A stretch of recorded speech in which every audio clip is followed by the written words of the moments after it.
11 April फक्त जयंती नाही, हा तो दिवस आहे त्या विचारांचा ज्यांनी समाजाला पहिल्यांदा आरसा दाखवला. महात्मा ज्योतिराव फुले नाव सगळ्यांनाच माहित आहे, पण त्यांनी विचारलेले प्रश्न आजही अस्वस्थ करतात.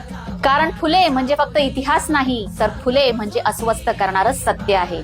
महात्मा फुले हे फक्त एक समाज सुधारक नव्हते. ज्या काळात स्त्रीला अंधारात ठेवलं जात होतं त्यावेळी त्यांनी प्रश्न विचारला.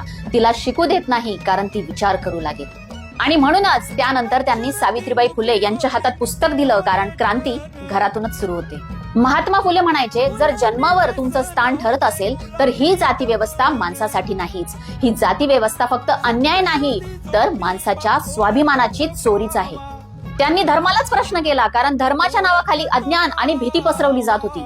महात्मा फुले म्हणतात, जो धर्म माणसाला खालच्या स्तरावर ठेवतो तो धर्म नाही, तो एक सापळा आहे. त्यांच्यासाठी शिक्षण म्हणजे एक संधी नव्हती, तर शिक्षण म्हणजे एक शस्त्र होतं. कारण जो शिकतो तो प्रश्न विचारतो, आणि जो प्रश्न विचारतो तो कधीही गुलाम राहत नाही. शेतकऱ्याच्या आसूडमध्ये त्यांनी लिहिलं की शेतकरी फक्त निसर्गाशी नाही तर व्यवस्थेलाही झगडतो. ज्याच्या कष्टावर सगळं उभं आहे त्यालाच न्याय नाही. ही सगळ्यात मोठी विडंबना आहे. महात्मा फुलेंनी त्या काळात विचारलेले प्रश्न आजही अस्वस्थ करतात. महात्मा फुले जयंती म्हणजे फक्त फुलं अर्पण करणं नाही, तर त्यांनी विचारलेले प्रश्न पुन्हा जिवंत करणं. आपल्या सर्वांना महात्मा फुले जयंतीच्या मंगलमय शुभेच्छा. आणि हो, शेवटी एक प्रश्न तुमच्यासाठी. महात्मा फुले यांचं गुलामगिरी हे पुस्तक तुम्ही वाचलंय का? कमेंटमध्ये नक्की सांगा.